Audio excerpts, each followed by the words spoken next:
Eu queria apresentar para vocês algumas literaturas que podem auxiliar vocês na construção da sua biblioteca.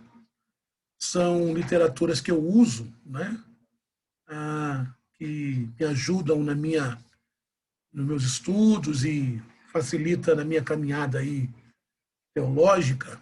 Então, eu quero apresentar para vocês algumas teologias sistemáticas, né? Teologia sistemática é o compêndio de doutrinas, entre as quais a escatologia faz parte. Então, teologia sistemática são os assuntos que a Bíblia fala, organizados em temas, né? Então, cristologia, falar de Cristo, pneumatologia do Espírito Santo, a martiologia do pecado, escatologia das coisas futuras, e assim vai. São os assuntos organizados em tema. Então, eu quero te apresentar 3 teologias sistemáticas que podem lhe ajudar aí nessa caminhada. Se você prefere uma teologia sistemática pentecostal, onde vai estar trabalhando a teologia a partir de uma temática pentecostal, né, eu te aconselho a comprar essa aqui, ó, essa teologia sistemática aqui. O autor é o Norton, Stanley M. Orton. Essa aqui, né? Essa é uma teologia 100% pentecostal. Então, todos os postulados dela, toda a defesa dela, da martiologia, da escatologia, da soteriologia, da pneumatologia, ela vai vir num cunho pentecostal, na temática pentecostal. Então, essa aqui, ó, Stanley Orton, ela é da CPAD, a editora CPAD.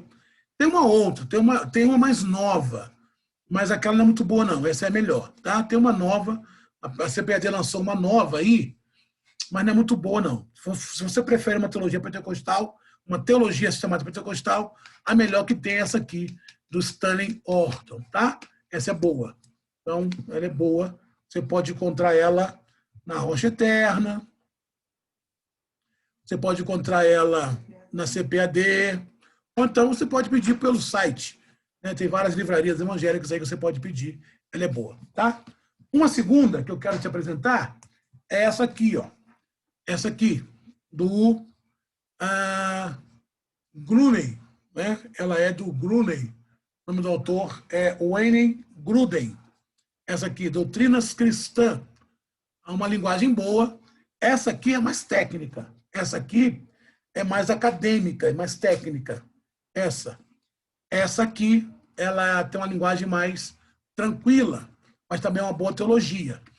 Ela não é pentecostal, mas Gruden é um dos teólogos mais lidos pelos batistas, né? Gruden e Stanley Orton, né? São os mais lidos, né? Então, Strong, mais um dos mais lidos. Então, essa aqui também é boa, ó.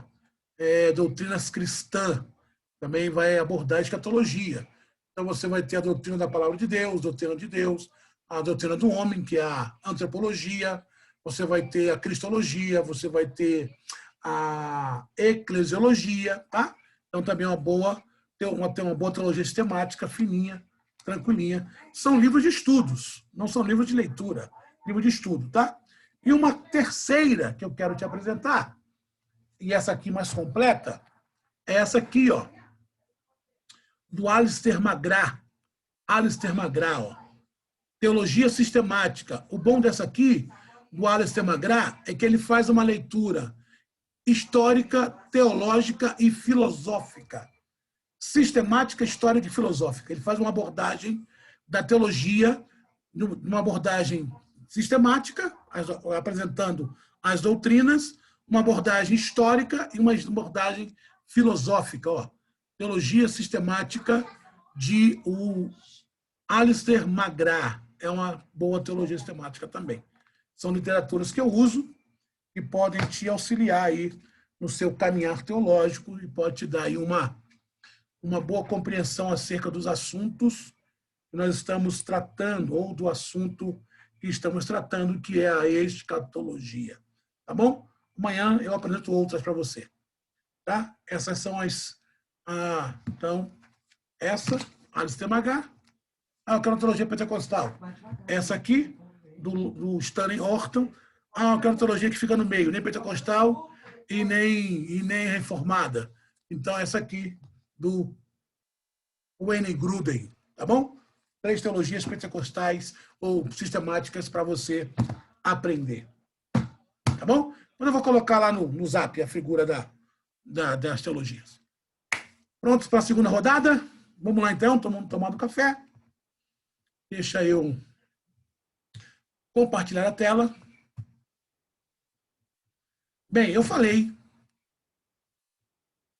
eu disse que o julgamento do grande trono branco será um julgamento para efeito galardoativo, né?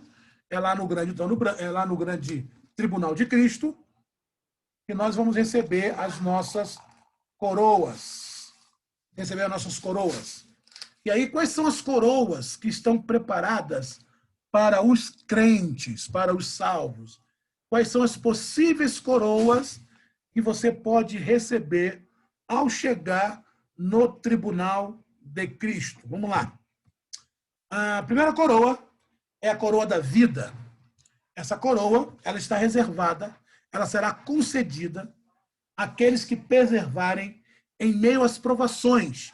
Tiago, capítulo 1, versículo 2 e 3, vai falar sobre ter grande gozo quando passardes por provações, porque a este está reservada a coroa da vida. Apocalipse 2:10 vai dizer que Deus mandaria, Deus os livraria de uma tribulação, e quem fosse fiel até a morte receberia a coroa da vida. Então, os crentes devem se alegrar quando passar por tribulação, e tem que olhar as provações como uma grande oportunidade para crescer, para amadurecer. A sua motivação deve proceder do amor que sentem por Deus. Então, essa é uma coroa que será entregue lá no tribunal de Cristo, a coroa da vida, para aqueles que passaram por provações sem murmurar, sem reclamar, sem tentar justificar, tá bom? Uma outra coroa é a coroa da justiça. Essa coroa ela está reservada para aqueles que anseiam de forma expectatizosa assim, o retorno de Cristo. Nós temos que amar a volta do Senhor. Eu sempre pergunto isso, qual o sentimento que a eminente volta de Cristo provoca em você? O crente tem que sentir alegria em saber que Cristo vai voltar. A volta de Cristo não pode nos causar medo. A volta de Cristo não pode nos causar espanto. Ela tem que ser a nossa ardente expectativa. E essa coroa da justiça está reservada para aqueles que amam a vida do Senhor. Uma terceira coroa que será entregue lá no tribunal de Cristo é a coroa da glória, ou coroa de glória, né? Essa coroa ela é prometida para aqueles que apacentam o rebanho do Senhor pelos motivos certos. Aqueles que são pastores, mas porque amam, não por mercenário, não por status, não para ser ovacionado, né? Mas para aqueles que realmente entendem o chamado e pastoreiam o rebanho do Senhor sem nenhum tipo de vantagem pessoal. Então, são essas coroas que estão reservadas para os crentes ali no tribunal de Cristo. Oxalá que você receba as 3. Recebamos a da vida, a da justiça e da glória, e sejamos galardoados ali no tribunal de Cristo. Tá? Passando para outro assunto, vamos para a grande tribulação, aqui no estudo, somente. Bem, segundo o principal evento escatológico, depois do arrebatamento, é a grande tribulação. E aqui eu não quero entrar nos méritos, se a igreja se vai ser antes, se a igreja vai passar depois. Eu quero falar da grande tribulação em si, a partir de Apocalipse capítulo 6. A base é Apocalipse capítulo 6, a abertura dos selos, né? Que é onde aparece, onde João vai falar sobre esses 4 cavaleiros aqui.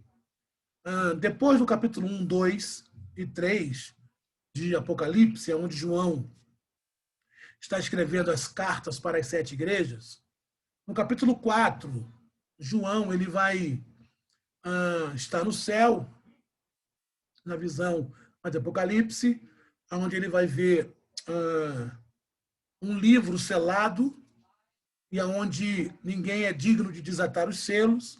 João chora, há silêncio no céu, até que ele ouve uma voz dizendo que ali há um cordeiro que é digno de desatar os selos, né? E aí, a partir do capítulo 6 de Apocalipse, começa, então, a abertura dos selos. O capítulo 6 de Apocalipse, ele é tido como sendo o início da tribulação. Lembrando que a tribulação é um período literal de 7 anos, dividido por 2 tempos de 3 anos e meio. E o capítulo 6 de Apocalipse é a abertura dessa grande tribulação, né? A abertura desse período de juízo, onde Deus vai estar julgando a terra por ela não ter tido dado crédito à pregação do Evangelho. Então, a base da grande tribulação, a partir do capítulo 6, não somente Apocalipse fala da grande tribulação, você tem isso lá em Daniel, você tem isso em Zacarias, mas o livro de Apocalipse é o livro que ficou para nós com a responsabilidade de narrar os últimos acontecimentos que estão reservados para o futuro. Então, a partir do capítulo 6, você tem a abertura dos selos. E aí eu quero que você abra a sua Bíblia, por favor, Apocalipse capítulo 6, porque vai começar, deixa a sua Bíblia aberta. O que é a grande tribulação? Deixa a sua Bíblia aberta em Apocalipse capítulo 6. Bem, esse período de 7 anos, deixa eu tirar meu rosto aqui para que os irmãos possam ver melhor aqui Esse período corresponde à 70ª semana de Daniel. Lembra das 70 semanas? Ou seja, é a última das semanas preditas em Daniel 9. Agora eu quero que você leia isso para mim. Daniel capítulo 9, versículos 24 a 27. Abra lá, por favor. Daniel capítulo 9. Então, diz a Bíblia que Daniel, lendo o livro de Zacarias, ele vai trazer essa ideia aqui. Ó. Daniel capítulo 9. Então, a grande tribulação corresponde à última semana das 70 semanas preditas, profetizadas por Daniel, aonde as forças do mal vão estar operando em toda a terra. Por outro lado, a grande tribulação também é um período em que Deus vai derramar seus juízos. Então, você tem na grande tribulação o mal, na pessoa do anticristo e os seus correligionários trabalhando aqui, e você tem Deus derramando juízos sobre a terra. 7 selos, 7 trombetas e 7 taças. Juízos de Deus. Vamos ler Daniel capítulo 9, para nós entendermos as 70 semanas, tá bom? Vou ler e não vou explicar agora, daqui a pouquinho eu explico as 70 semanas. Daniel capítulo 9, do 24 ao 27. 70 semanas são decretadas sobre o teu povo e sobre a tua casa, cidade santa, para fazer cessar a transgressão, para dar fim aos pecados e para expiar a iniquidade, e trazer a justiça eterna, e selar a visão e a profecia, e para ungir o Santíssimo. Sabe e entende, desde a saída da ordem para restaurar e para edificar a Jerusalém, até ungido, o príncipe haverá 7 semanas e 72 semanas, com praças e tranqueiras se retificarão, mas em tempos angustiosos. E depois das 72 semanas será cortado o ungido, e nada lhe subsistirá. E o povo do príncipe que há de vir destruirá a cidade e o santuário, e o seu fim será como uma inundação. Até o fim haverá guerra, estão determinadas as assolações. Ele, o príncipe que há de vir, fará um pacto firme com muitos por 1 semana, e na metade da semana fará cessar sacrifícios e oblação, e sobre a asa das abominações virá o assolador, até a destruição determinada, a qual será derramada sobre o assolador. Daqui a pouquinho eu explico sobre isso. Então, a última semana das 70 semanas, como Daniel profetizou, é a grande tribulação. A grande tribulação, ela tem alguns nomes. Como o Antigo Testamento vê a grande tribulação? A grande tribulação no Antigo Testamento é conhecida como Dia do Senhor. A grande tribulação no Antigo Testamento é tida como um tempo de angústia de Jacó. A grande tribulação no Antigo Testamento é tida como a grande angústia, Daniel capítulo 12, versículo 1. A grande tribulação no Antigo Testamento é tido como a ira. É o momento em que Deus está derramando a sua ira sobre a terra. A tribulação também é conhecida no Antigo Testamento como o dia da vingança. É Deus trazendo juízo e vingando sobre os que se esqueceram do Messias. A grande tribulação é o dia da ira do nosso Deus. É dessa forma que o Antigo Testamento descreve esse período de tribulação jamais levantado sobre a terra. O dia do Senhor, o dia de angústia de Jacó, o dia da angústia, o dia da ira, o dia da vingança, o dia da ira do nosso Senhor. Ainda no Novo Testamento, como o Novo Testamento identifica esse período chamado de grande tribulação? Grande aflição. Será um momento, um período de grande aflição. Mateus capítulo 24, versículo 21. Será um período de grande tribulação. E será um período da hora da tribulação e de grande tribulação.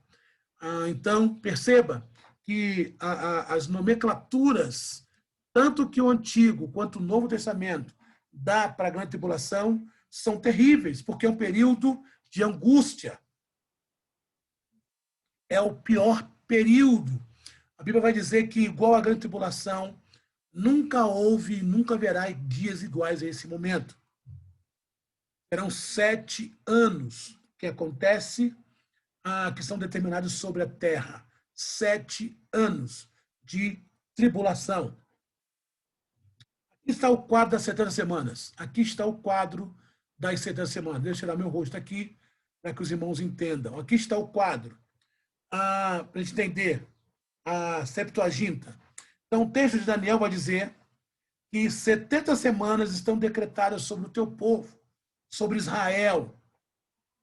É embasado nisso que os pré-tribulacionais defendem que a igreja não passará pela tribulação, porque os pré-tribulacionais fazem distinção entre Israel e a igreja. Para eles, na visão pré-tribulacional, a igreja ela é um plano, não um plano alternativo, mas como Jesus veio e Israel não aceitou, então Deus parou de falar com Israel, está trabalhando com a igreja, mas na grande tribulação ele volta a falar com Israel. Então, 70 semanas estão decretadas sobre o teu povo, sobre a tua cidade, a cidade santa.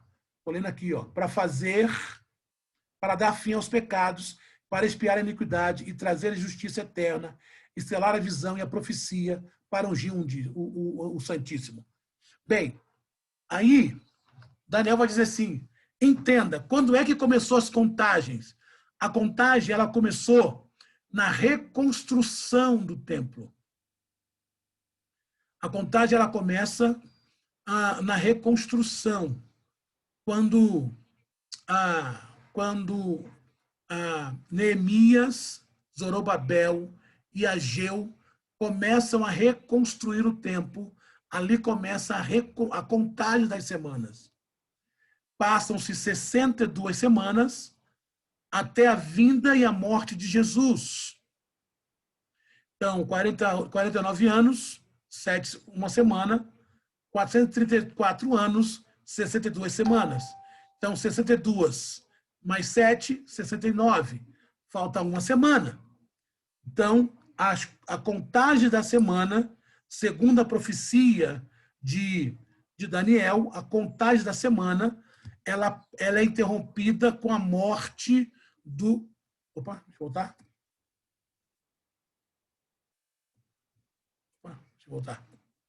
Então, segundo Daniel, a contagem das 70 semanas, ela é interrompida quando Jesus é morto. Jesus é morto. Abre-se, então, o tempo da graça, a era da igreja. Então, esse período aqui, que antecede a última semana, não entra na contagem das semanas, porque aqui houve uma ruptura, houve um gap, né? Houve um gap aqui. Por quê? Porque Israel não aceitou, Jesus é morto, então houve um gap. Esse aqui é o período de hoje, é a era da igreja. Ao final dessa era, com arrebatamento, aqui, a igreja será arrebatada. Quando a igreja for arrebatada, volta-se, então, à antiga aliança, a recontagem das semanas. Aparece, então, a figura do anticristo. Esse príncipe que há de vir, e acontece que aparece no versículo 27 de Daniel 9, é o anticristo. E ele faz um pacto com Israel. Ele faz um pacto com Israel. Então, essa última semana de anos, que é a tribulação, que corresponde à última semana das 70 semanas, será um período de 2 anos e 3 anos e meio cada período, aonde Israel faz um pacto com o anticristo, mas na metade da semana, esse anticristo quebra a aliança, quebra esse pacto. E aí começa o último período da tribulação. No finalzinho da tribulação, acontece aquilo que a Bíblia chama de Batalha do Armagedon. Não vou explicar agora, porque iremos falar com mais detalhe daqui a pouco. Batalha do Armagedon. Quando começar a Batalha do Armagedon, acontece, então, a segunda fase da segunda vinda de Cristo. Cristo volta aqui no finalzinho da tribulação. E aí ele termina com essa batalha, milhares e milhares e milhares de pessoas vão morrer. Cristo instaura o milênio. Nesse período aqui, Satanás está preso no milênio. Vou explicar mais tarde isso. Cristo aprisiona Satanás, reina por 1000 anos. Finalzinho do milênio, Satanás é solto. Finalzinho do milênio, Satanás é solto.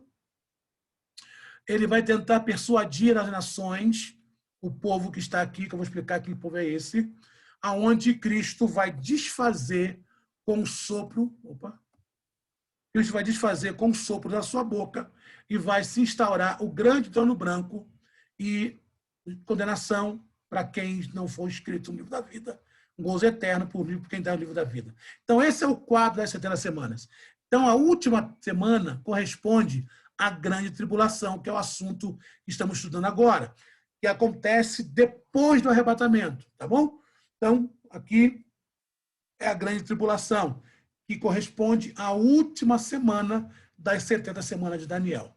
Então, a contagem da semana, ela começa com a reconstrução do templo, depois do cativeiro babilônio, lá com Zorobabel, que vai falar muito bem disso, Ageu vai falar isso, né? Porque depois do cativeiro babilônio, 3 personagens são importantíssimos para a reconstrução do templo: Neemias, Ageu e Zorobabel, né? São importantes. Então, a contagem começa aqui. Então, a contagem começa aqui, na reconstrução, passa-se aqui, são 49 anos, depois de mais 434 anos, que são mais 62 semanas, dá 2 semanas aqui.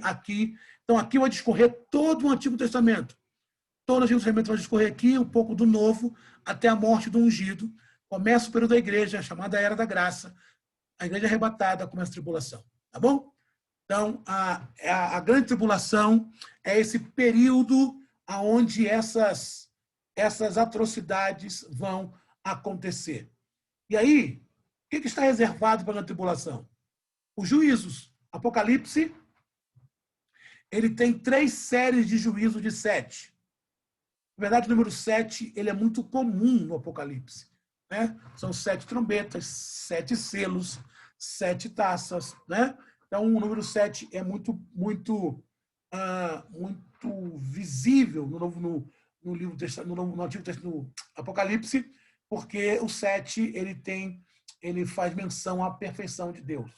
Então, quais são os juízos que serão derramados sobre a grande tribulação, nesse período em que o mundo será sacudido por essa grande e terrível tribulação. Os 7 selos, que começa no capítulo 6 de Apocalipse, né, onde você tem os cavaleiros, né, os 4 cavaleiros, depois as atrocidades que estão lá. Depois quando termina os 7 selos, começa as 7 trombetas. Quando termina as 7 trombetas, começam as 7 taças. Que são as últimas 7 taças da ira de Deus. Bem, como o nosso assunto não é Apocalipse, então não vou entrar em detalhes dos selos, das trombetas e das taças. Nosso assunto é escatologia. Num futuro próximo, nós podemos fazer um workshop só sobre o livro de Apocalipse, onde eu vou tratar com detalhes cada selo, cada trombeta e cada taça. Aqui eu vou dar um apanhado geral, tá bom? O que seriam os 7 selos? Apocalipse capítulo 6, até o versículo 17, Apocalipse 8, até o versículo 5. As 7 trombetas, Apocalipse 8, até o versículo 21, Apocalipse 11, até o versículo 19. As 7 taças, Apocalipse 16, até o versículo 21. O que são isso? São 3 séries de julgamentos de Deus. São diferentes e consecutivas. Termina uma, começa a outra. Termina os 7 selos, começa as 7 trombetas. Termina as 7 trombetas, começa os 7 taças. São consecutivos, são juízos de Deus.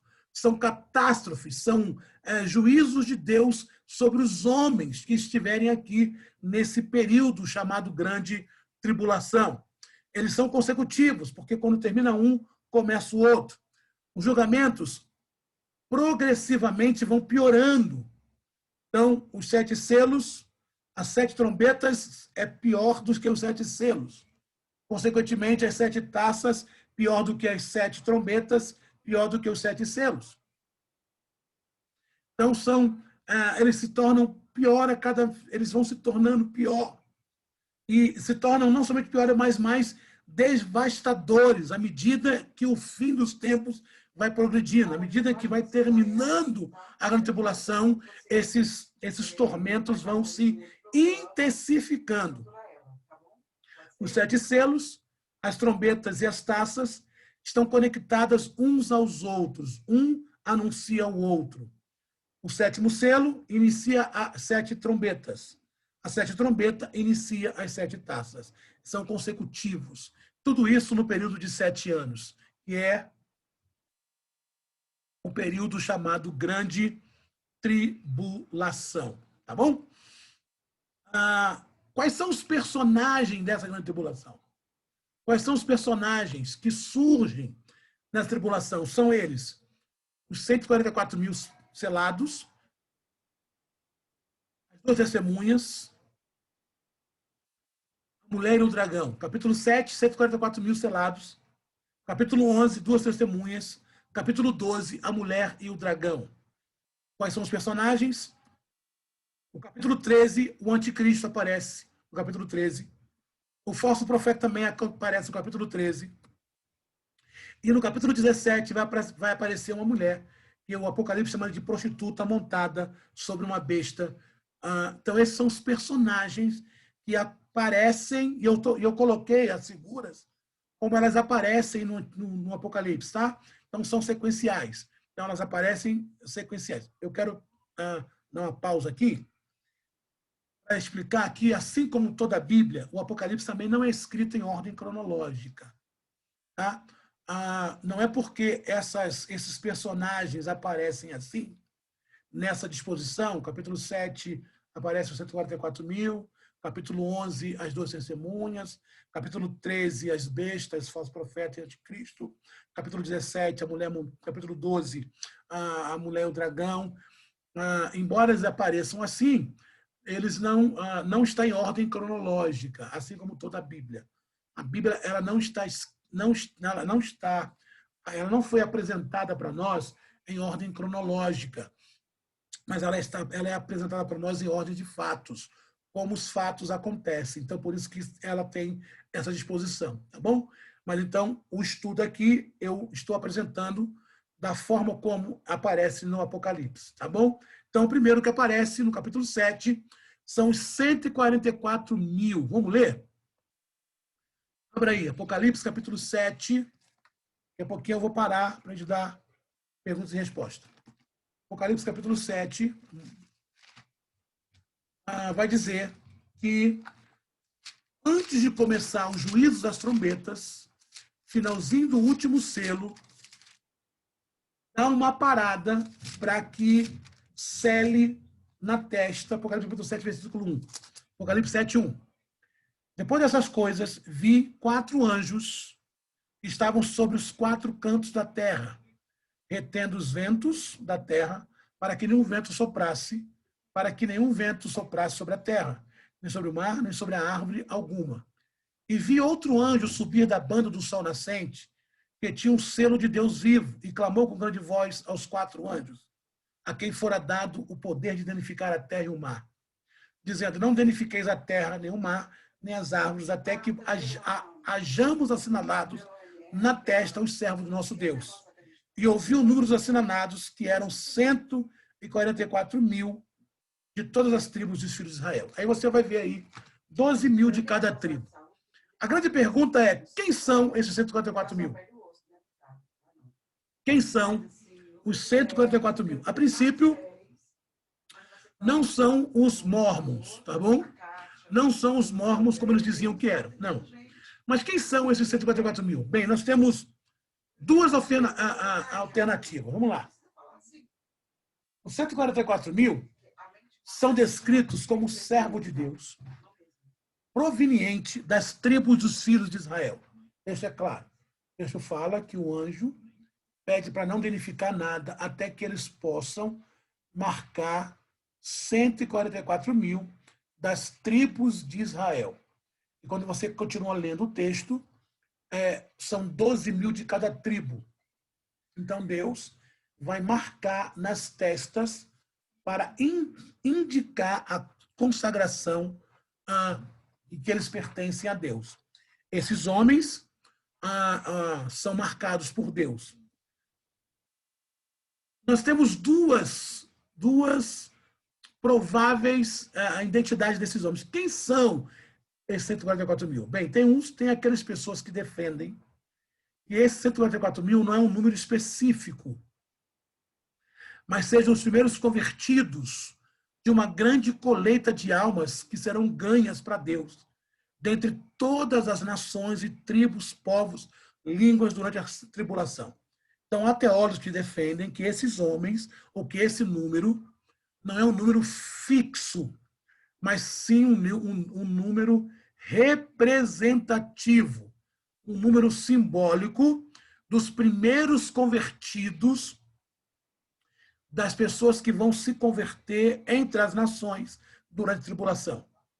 Há quem defenda que esses 144 mil são homens, realmente, entende que esses crentes, esses 144 mil, são físicos, são literais, eles agirão como missionários, capacitados e comissionados pelo Espírito Santo para pregar o evangelho durante os negros dias da tribulação. Então, você tem 2 postulados acerca de quem são os 144 mil.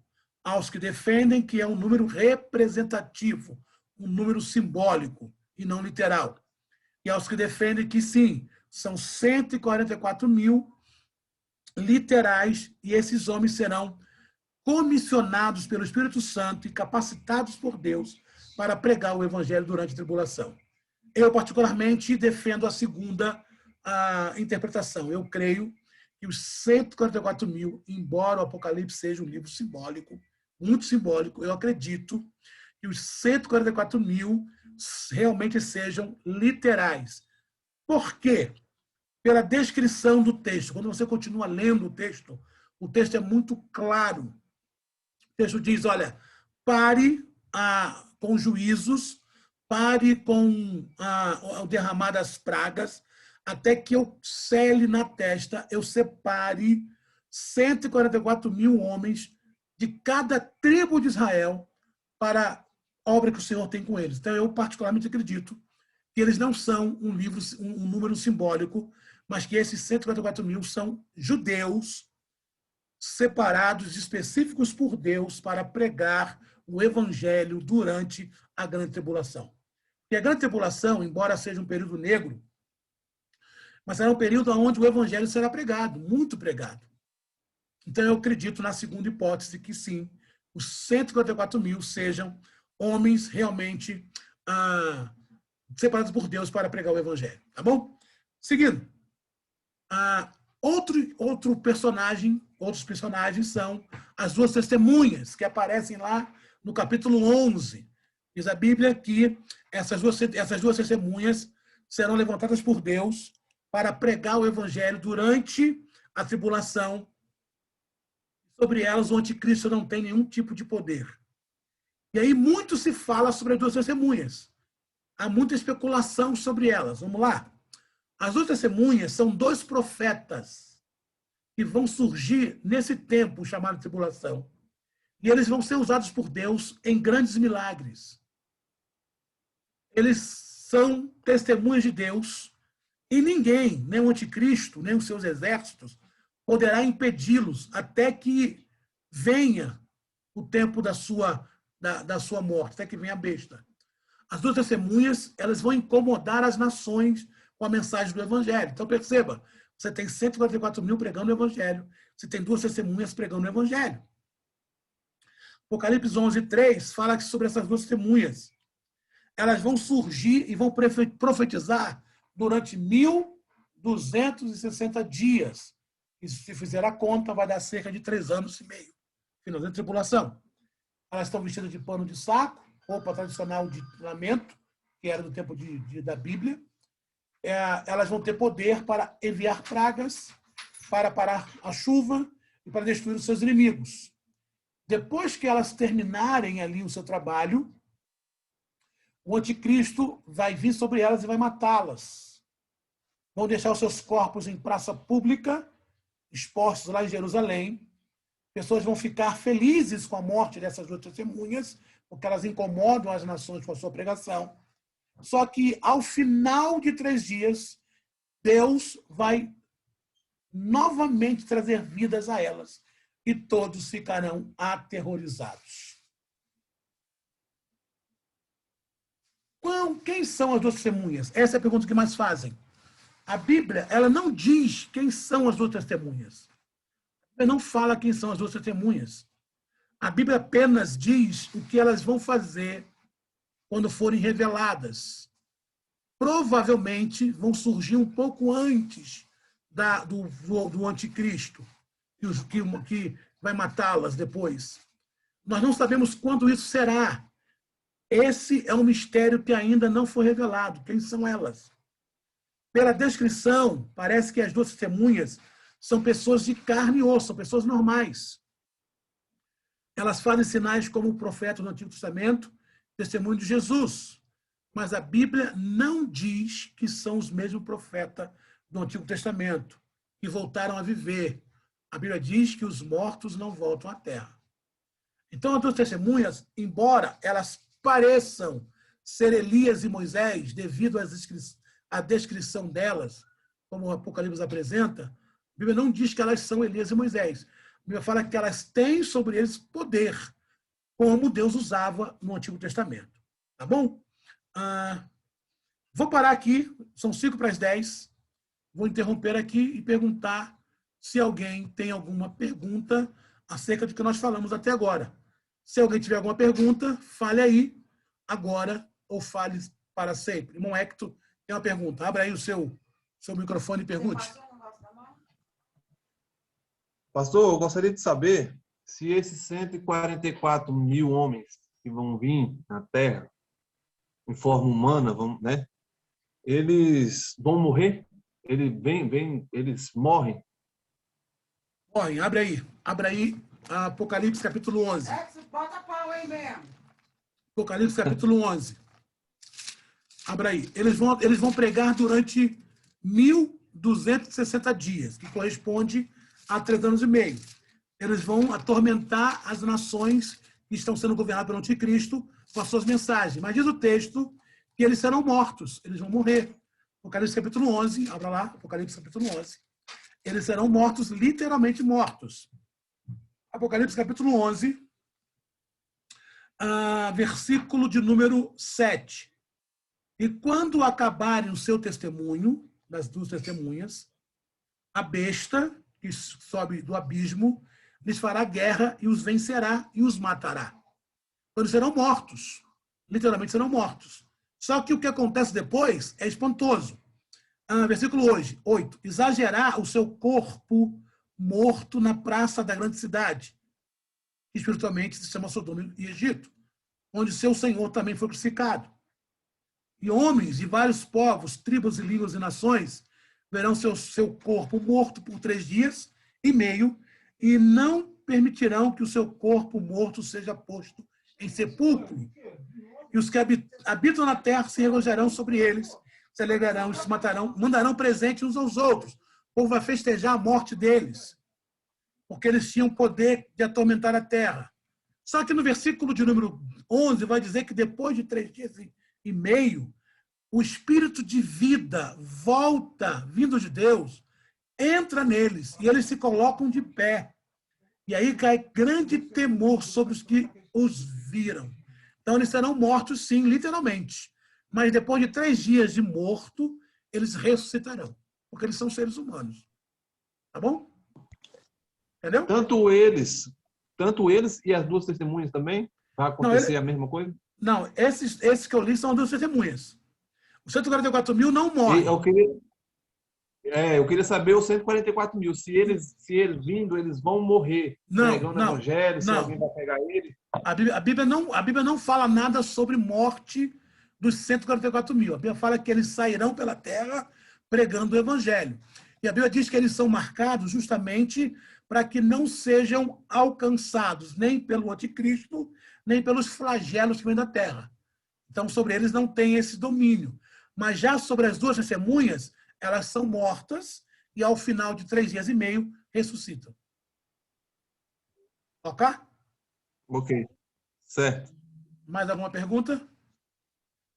Pastor Gerson. Sim. Quem está falando? Edgar Ferreira. Fala, meu querido. Esses 144 mil, eles estarão vivos na grande tribulação, não ressurgirá, certo? Estarão vivos. O texto diz, no finalzinho entre o sexto selo e a primeira trombeta, há uma pausa, e aí há uma voz que diz, olha, não danifique nada até que eu marque na testa os 144 mil homens, que são 12 mil de cada tribo de Israel. Eles já estão vivos. Eles não ressuscitam, não. São homens vivos, que estarão aí no período da grande tribulação, com essa responsabilidade de pregar o evangelho durante os 7 anos da grande tribulação. É que há algumas seitas aí que dizem que já foram escolhidos, né? Eles, né? Isso, eles diziam que eles eram... Os 144 mil era o número de salvos. Isso. Né? Mas não é isso. Na verdade, os 144 mil, eles são homens literais que serão separados por Deus para pregar o evangelho nesses 7 anos de tribulação. Estarão vivendo essa época e nessa época Deus os escolherá, certo? Deus os escolherá nessa época para pregar o evangelho. Deus os comissiona para esse momento para pregar o evangelho durante os 7 anos. E sobre eles, a marca é justamente para isso. Sobre eles não tem domínio nem o anticristo, nem tampouco os juízos que vêm sobre a terra. Eles são resguardados por Deus para pregar o evangelho. Já estão pré-estabelecidos para essa missão, né? Para essa missão, assim como as duas testemunhas. Eles já estão pré-determinados para essa missão. É meio... Porque eles fazem parte do povo escolhido, né? Então não tem como dizer nada sobre isso. É Deus que escolheu e ponto, né? É porque, na verdade... Por quê? Deixa eu falar. Porque, na verdade, o propósito pelo qual Deus criou a nação de Israel foi justamente para pregar o evangelho. Só que eles negaram isso quando rejeitam a Cristo. Então, eles deverão pregar o evangelho de novo. eles deverão cumprir essa ordem. Porque quando Deus chega para Abraão, lá em Gênesis, e fala assim, olha, vou separar você para criar uma nação, o propósito de Deus com essa criação dessa nação é ensinar os povos a adoração ao único Deus. Só que Israel, ao longo da história, foge desse propósito. Então, os 144 mil é como se Deus estivesse voltando ao projeto original, dizendo, vocês, a incumbência de pregar o evangelho é para vocês. Só que vocês rejeitaram, agora vocês vão pregar nesse tempo difícil. É isso, seria isso. Essa seria a leitura. Entendeu, meu pastor? Entendi. Aham, entendi. Parabéns. Amém. Amém. Fala, Vou meu irmão desligar o Adalto. áudio aqui por irmão perguntar aí. Ah, tá bom. Seguindo aí nessa sequência, Aham. desses escolhidos dentro das tribos, hoje, Israel continua nesse segmento das tribos separadas ainda? Cada tribo ainda tem seu nome ali separado? Ou Deus vai reunir quando vir cada um? Você é de tribo tal, tal. Ainda hoje, Israel permanece com essa tradição de genealogia tribal. Isso fica meio difícil na nossa cultura aqui ocidental, porque nós não somos muito ligados a isso, né? Se nós formos pedir para qualquer um de nós aqui fazer um retrospecto dos nossos antepassados, muitos talvez cheguem até a avó no máximo. No máximo. Se você me perguntar para mim quem foi meu bisavô, eu vou dizer para você, não sei, nunca ouvi falar o nome dele. Então, a gente não tem essa cultura. Mas os orientais têm essa cultura. Os asiáticos também têm essa cultura. Eles são muito céticos, muito sérios nessa questão de genealogia. Então, isso é muito fácil para Israel. Então, eles têm... Inclusive, se seus irmãos aqui não leram, eu te aconselho a ler a biografia não autorizada do Silvio Santos, onde o Silvio Santos traz essa informação sobre esse critério que os judeus têm sobre a árvore genealógica, a ponto de o Silvio Santos saber que ele é da tribo de Judá. Então, os israelitas, assim como os asiáticos, têm essa preocupação de construir a sua árvore genealógica.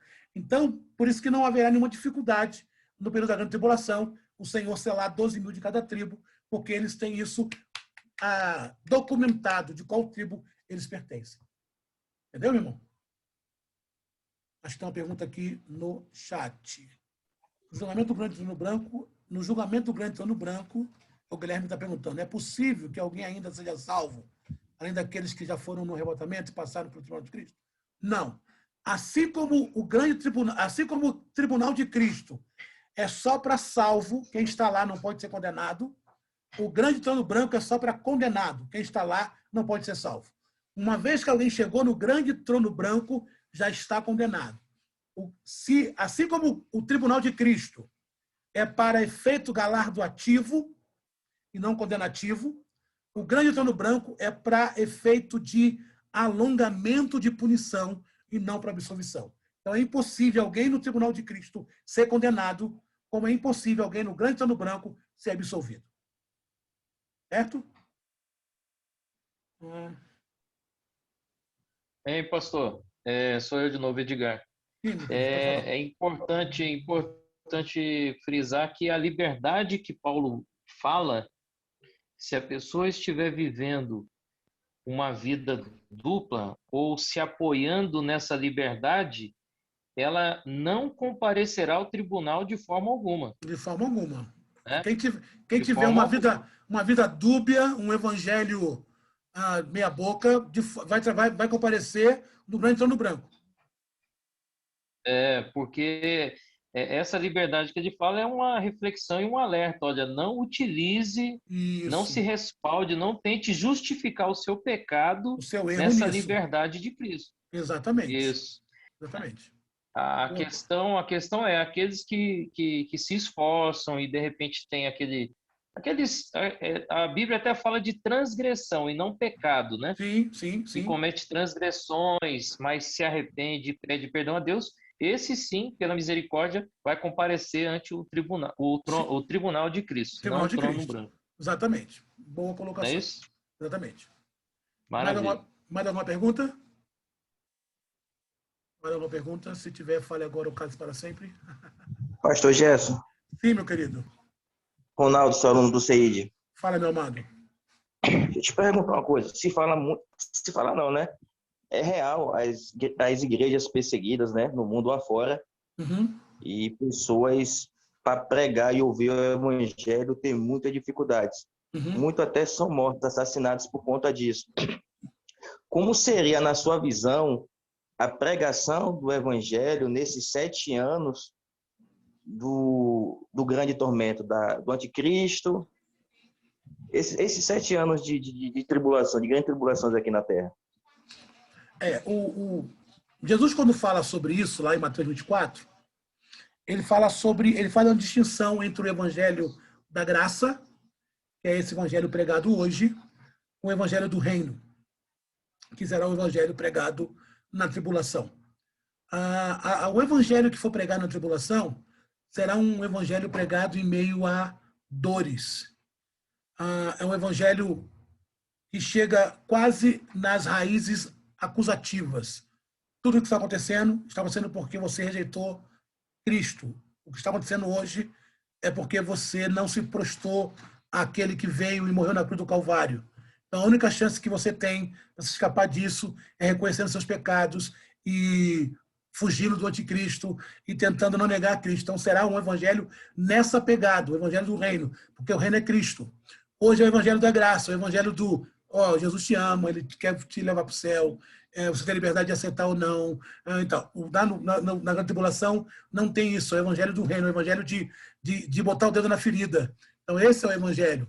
E é o evangelho que será pregado em meio a testemunhos do que já foram. Aqueles que, olha, fulano foi porque serviu a Cristo, fulano não está aqui porque... Então, é esse tipo de evangelho. E para Israel, pior ainda, porque para Israel vai ser um jogar na cara. Tudo isso está acontecendo por sua causa, porque você não aceitou a aliança de Cristo. Então vai ser o evangelho nessa pegada. Entendeu? Mais alguma pergunta? Amém. Mais alguma pergunta? Para nós terminarmos, já são 10h10, mais uns 3 minutinhos a gente termina. Se alguém tiver alguma pergunta, amanhã a gente vai fechar com chave de ouro em nome de Jesus. Mais alguma pergunta? Se tiver, olha agora. Pastor? Sim. Eu gostaria de saber sobre, vamos dizer assim, a ressurreição das duas testemunhas. Uhum. Ela tem alguma coisa a ver com a ressurreição de Jesus Cristo, de acordo com os 3 dias? Né, que depois do 3º dia Jesus ressuscitou, né? E isso aqui também vem quase batendo na mesma linha, né, do que foi com Jesus Cristo. É uma alusão ao que aconteceu com Cristo. Porque na sequência, como eu falei, não está em ordem cronológica, né? Ali o capítulo 11 está falando já do final da tribulação. Então não está em ordem cronológica, porque o Apocalipse vai tratar do final da tribulação lá no capítulo 19. Então, mas como não está em ordem cronológica, isso acontece. Então, é uma alusão, por quê? Porque quando as duas testemunhas ressuscitam no final de 3 dias e meio, que é o finalzinho da grande tribulação, segue-se a Batalha do Armagedon, que vai culminar com a segunda vinda de Jesus para aprisionar Satanás e instaurar o milênio. Então, por isso que tem essa alusão à ressurreição de Cristo. Porque quando Cristo ressuscita e vai para o céu, automaticamente acontece a mudança de estado, uma mudança de postura. Vem a igreja, vem a graça. Então, quando acontece a ressurreição das duas testemunhas, segue-se a Batalha do Armagedon, segue-se o milênio. Então, essa é a alusão. Beleza? Tem uma pergunta aqui no chat. Pastor Gerson, qual Bíblia cronológica você indica? Tem uma Bíblia em ordem cronológica. Ela Bíblia de ordem cronológica. Ela é da editora Vida Nova. Bíblia de ordem cronológica. Deixa eu ver se eu acho ela aqui. Se você colocar no Google e digitar Bíblia em ordem cronológica, vai aparecer ela. E ela é uma das melhores que tem, tá? Ela vem em ordem cronológica, da editora Vida Nova. Vou ver se eu tenho ela bem aqui.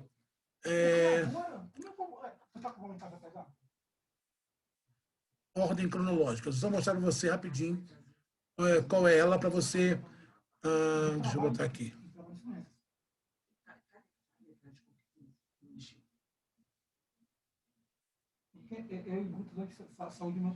Essa aqui, ó. Irmão Ronaldo, essa Bíblia aqui, ó. Bíblia em ordem cronológica. Não dá para assistir, não dá para ver, porque está no celular. Essa aqui, ó. Ela é uma das melhores que tem. Bíblia em ordem cronológica. Ela é da editora. Deixa eu ver qual é a editora dela. Está até barata. Ela está R$ 75,00. Ela é da editora Vida. Então, ela é uma das melhores que tem. Bíblia de ordem cronológica. Ela é da editora Vida, tá? Só você botar no Google, Bíblia em ordem cronológica, editora Vida, aí vai aparecer ela, é a melhor que tem, beleza? Bem, amados, caminhando para o final. Pastor, sim, sim. Nessa dispensação, quando entrar o milênio, já ouvi alguns dizerem dispensação do reino. É correto? Correto.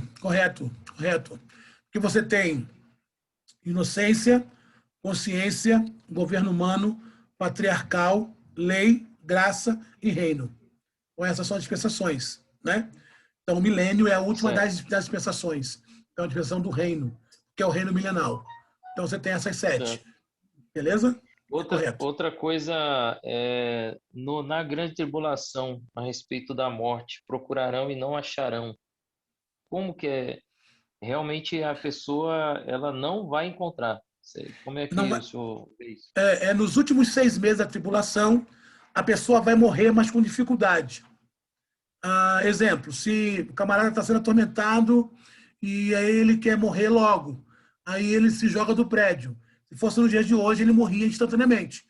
Na tribulação, nos últimos 6 meses, ele se joga do prédio e vai demorar aí mais uns 4, 5 meses para morrer. Então, a morte, ela vai perder o seu poder de ceifar com rapidez, para intensificar o sofrimento. Meu Deus. O período de tribulação é um período de sofrimento intenso. Período de sofrimento intenso. Então, o que puder contribuir para aumentar o tormento, vai acontecer. Meu Deus. Olho por olho e dente por dente. Exatamente. Maravilha. Só isso mesmo.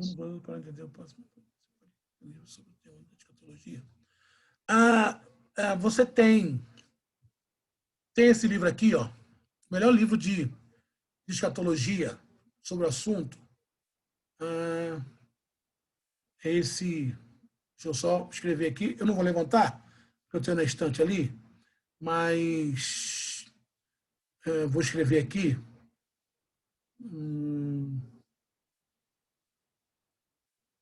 Esse livro aqui é muito bom, porque me pediram aqui para indicar.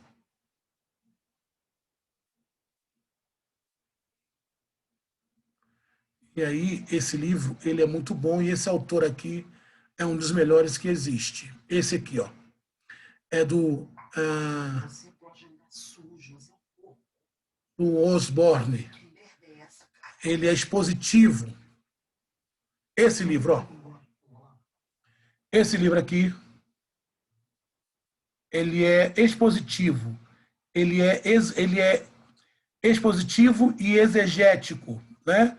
É do Grant Osborne. Ele é um comentário exegético do Apocalipse. Então, ele pega o Apocalipse e destrincha exegeticamente. É um dos melhores livros que tem. Tá bom? Eu vou colocar esse livro. Todo esse livro que eu indiquei, eu vou colocar lá no zap do grupo, a capinha, fica melhor para vocês verem. Esse livro aqui é o melhor livro de Apocalipse que eu já li na minha vida. Tá bom? É um comentário exegético. Então, a pegada dele é exegese hermenêutica. Então, ele analisa pano de fundo, ele analisa histórico, social, político e religioso do Apocalipse, e ele faz a comparação, cada versículo por versículo, muito bom. tá bom? Mas eu vou colocar lá para Dentro da vocês também. visão, pastor? Dentro da visão, dentro da visão. Dispensacionalista. Isso, dentro da visão. Maravilha. Tá bom? Bem, amados, por mim eu ficava aqui até amanhã, mas já são 10h17. A gente vai terminar por aqui. Amanhã nós retornamos às 19h30. Lembrando que os certificados e o material até sexta-feira, no máximo até sábado, chega na mão de vocês por e-mail. Tá bom? Então, você que ainda não colocou o seu e-mail naquele grupo, você coloque rapidão, que eu criei para a gente poder ter acesso ao seu e-mail, para a gente poder mandar o certificado. Tá? Eu vou, futuramente, não muito, talvez mês que vem, eu vou estar fazendo também aqui nesse mesmo esquema um curso. Meu coração está ardendo entre 2 livros. Gênesis, falar sobre Gênesis, né, toda a sua construção, né, a narrativa de Gênesis, né, aquelas temáticas que tem Gênesis lá, com quem Caim casou, quem eram os anjos lá do capítulo 6. Meu coração está ardendo sobre Gênesis. E também está ardendo sobre Apocalipse. Provavelmente vai ser Gênesis, porque é um livro assim que suscita muita curiosidade. Mas amanhã eu aviso qual vai ser o nosso workshop do mês que vem. Termina aqui, queridos, te desejando aí uma boa... Faz uma enquete. Faz uma enquete, Gênesis ou Apocalipse. Então tá bom, vamos aproveitar a sugestão da Suzy aí, ó. Lá no nosso Zap, vamos fazer uma enquete. Vamos votar lá. Quem quiser Gênesis, bota Gênesis. Quem quiser Apocalipse, coloca Apocalipse, tá bom? Vou pedir para fazer uma tabelinha. Daqui a pouquinho vou lançar lá no grupo. E aí vamos votar. O que for mais votado, a gente fala no próximo mês. Gênesis, então, ou Apocalipse. Obrigado, Suzy, pela sugestão. Tá bom? Deus abençoe vocês. Que você tenha aí um dia abençoado. Tenha uma noite de sono abençoada. Amanhã eu prometo que não vai ter aí muito percalço, tá bom? Porque amanhã meu assessor vai estar aqui do meu lado. Hoje eu estou sem assessor. Nenhum dos dois. Um foi namorar e o outro foi trabalhar. E eu fiquei sozinho. Mas amanhã eles vão estar aqui, tá certo? Faz os 2 estudos. Ô, irmão, vamos, quem sabe? Vamos fazer uma enquete. Aí, o que for mais votado, a gente faz primeiro. O segundo colocado faz segundo. Tá bom? Amanhã a gente vai falar. Tá? Deus abençoe. Fique com Deus e até só um pouquinho.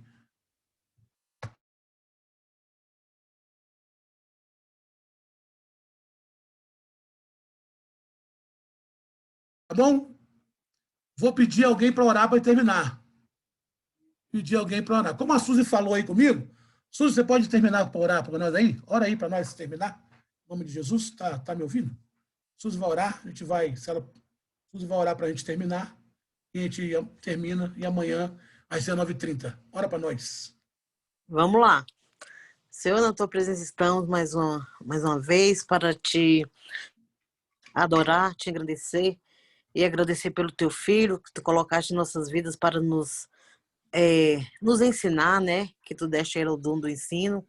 Te agradeço por cada participante que está aqui nessa noite e que possamos continuar com esse projeto aí que o Jéssica começou, que o Senhor continue abençoando e que possamos continuar junto com ele, porque o Senhor colocou isso no coração dele e isso foi bênção para nós, e que o Senhor continue abençoando, derramando a tua graça, derramando o teu Espírito Santo e dando uma noite de paz e um dia na tua presença. Obrigado, Senhor.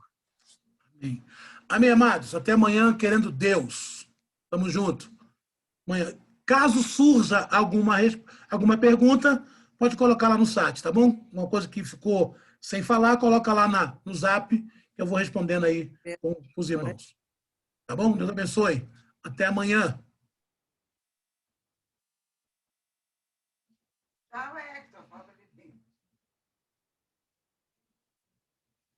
Tchau, Tati.